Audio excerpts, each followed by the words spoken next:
Hi, I'm JJ. Welcome back. It is March Madness. I am a Husky fan. I I chose the Huskies, being from Michigan, because they are a Husky, and as a kid, I thought it was the coolest mascot and name ever. And then as I started actually following sports, especially women's basketball, I realized they were actually really good, and two of my favorite players came from there. Paige Beckers just graduated last year, and then my other favorite is Nafisa Collier. But you have a whole lot of stars who came from there, and one of them being Maya Moore. That being said, not only go Huskies as we get further into this basketball tournament, but I did read two, or rather listened to two audiobooks from basketball stars. The first one being Love and Justice by Maya Moore Irons and Jonathan Irons. So Maya Moore was a star basketball player through college, won a bunch of titles, high school, college, and then several when she made it to the WNBA. She was signed on to Michael Jordan's brand, one of the first women to really get that exposure for the sport. And she quit basketball in her prime. This is her story and the reason that she did so. Jonathan Irons was a a black boy who was imprisoned wrongfully for over 20 years. He was sentenced as adult. Everything about the crime and the prosecution of the crime was absolutely horrendous. The way that they treated him. So they didn't have him call a lawyer. They didn't get to have him call his parents or his any adult to help him when he was a young boy, accused of robbery, attempted murder. The one who got shot in the head said that it was a black man. That was the only evidence that they had. He did not identify him as being that person, even in pictures. He wasn't sure. He picked out two possible people when the cops kept telling him he's one of them, you have to choose, which is also illegal. Jonathan had all kinds of friends as alibis. He wasn't even in the area. There was no actual evidence, and yet he was imprisoned for over 20 years. Jonathan met Maya through her family, and there was I believe it was her aunt and uncle told her about this case and how they were going to try to help him get out, because they combed all the evidence and they knew that he was innocent. So she kind of went there to help out and kind of get to know him, and they started writing letters back and forth, especially as she traveled and went abroad to play professional ball while she was at the Minnesota Lynx playing for decades, and they eventually fell in love. And so this story is their story. It's her story as she becomes a basketball sensation and then gives that up for some higher calling to try to shine a light on the injustices done within our criminal justice system, especially against people of color. And it's a story about faith. They both are very full of faith, and they leaned on that, especially during some of the bleaker times that they went through. You get to hear, it's a dual biography almost, or autobiography of Jonathan as well, because you get to hear his story, how he grew up, how this whole thing tore apart his life, how he was railroaded, how he was treated in prison, especially when he started to try to stand up for himself and learn how to get out. And as he started making waves, the treatment in prison got even worse for him. So it was a really very deep and powerful read. It was thoughtful and humane and inspiring as well, though. And I really did enjoy it. The next one that I read was Coming Home by Brittany Griner. And she was the basketball star who was taken when she was going to play overseas in Russia, and she was imprisoned there, and it was for accidentally having 2 containers of THC that together it was less than 1 gram. Here she had the medical prescription for it. It was legally medicated medical marijuana prescription from a doctor, but in Russia, marijuana use is illegal, which is really interesting because all the synthetic ones and like opiates and all that stuff completely are legal, and marijuana itself is not. Hold on just a second.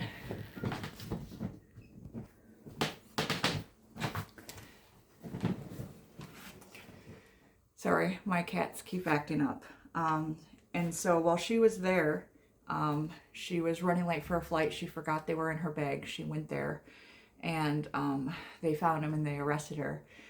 She got basically on this farce trial because it was 1 week before Russia invaded the Ukraine, and so they essentially wanted to use her as like a bargaining chip for America,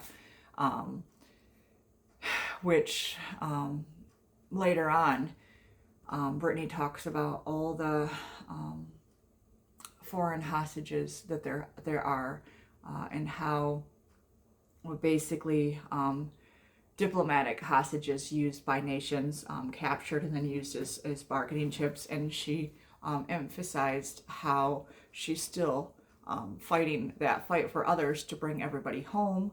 And I just, it was eye-opening to see what she endured there, but how common it is. So she spoke to, like she named the people that are still, that we know of. So sometimes they don't always reveal the people that they have imprisoned, but when they do, she made the list of the ones that still need to go home in different parts of the world. American citizens who've traveled abroad, whether they're traveling, whether they're visiting family, and then have been wrongly imprisoned. And some of them as far back as 2008 still have not been brought home. And so that remains something that she actively fights for. But she was kept there for almost a year.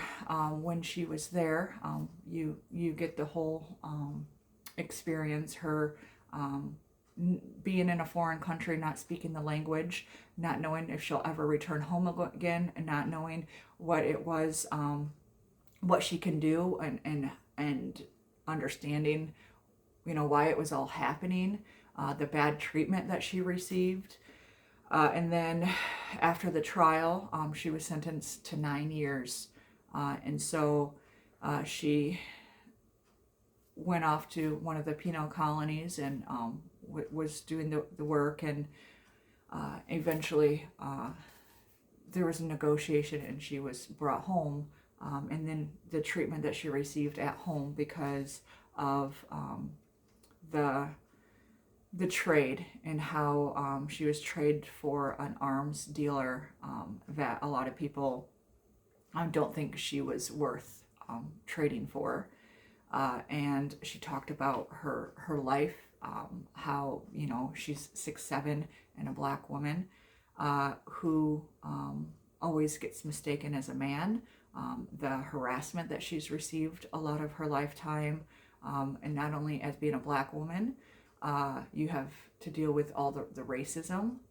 Also, them calling her man would be transphobia, but she's also a lesbian herself, so it's homophobia as well, and all that she endures. So then she went to Russia and was also mistreated for those same things. So just like Maya Moore, she is fighting racial injustice, the prison sentences, and disparities there, Black Lives Matter, all the racism and stuff. So she's become a big spokesperson as well.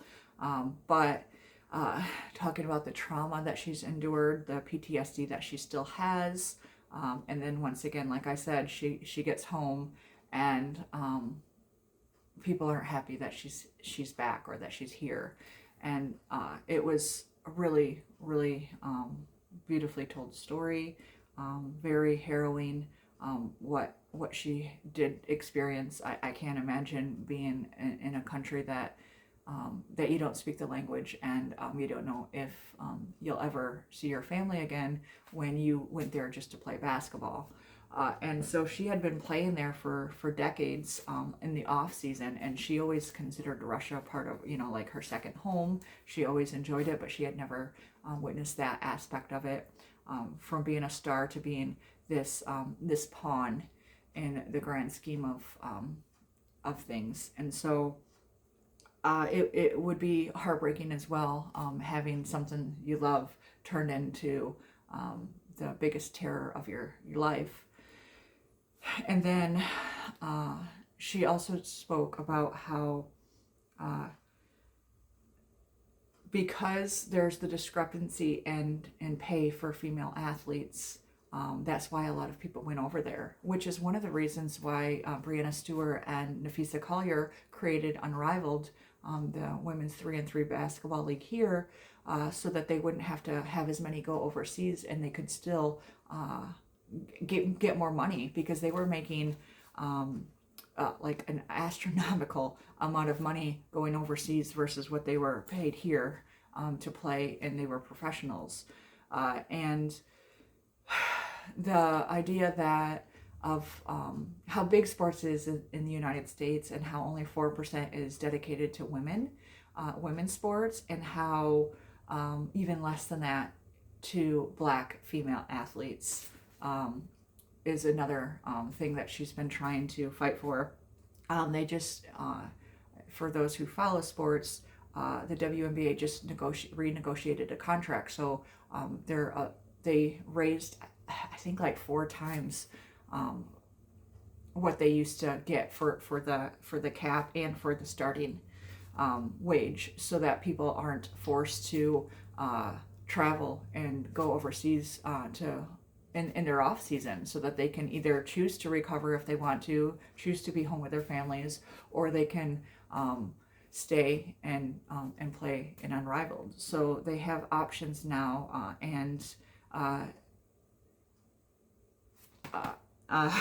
Brittany was a big reason, in a big way, that they were fighting for it. She has made that one of her other missions. So just to see how these star athletes, especially when we're talking about women's basketball right now for March Madness, and seeing these star athletes go through something horrifying or horrific, and become like rising above the sports. There's so many people who like to say, just shut up and play, or like even musicians, like I talked before with the Dixie Chicks, who basically got ousted for publicly speaking against Bush back in the day when he started his war. And then they were canceled, and nobody really ever heard of them again, because they were supposed to just, once again, shut up and sing.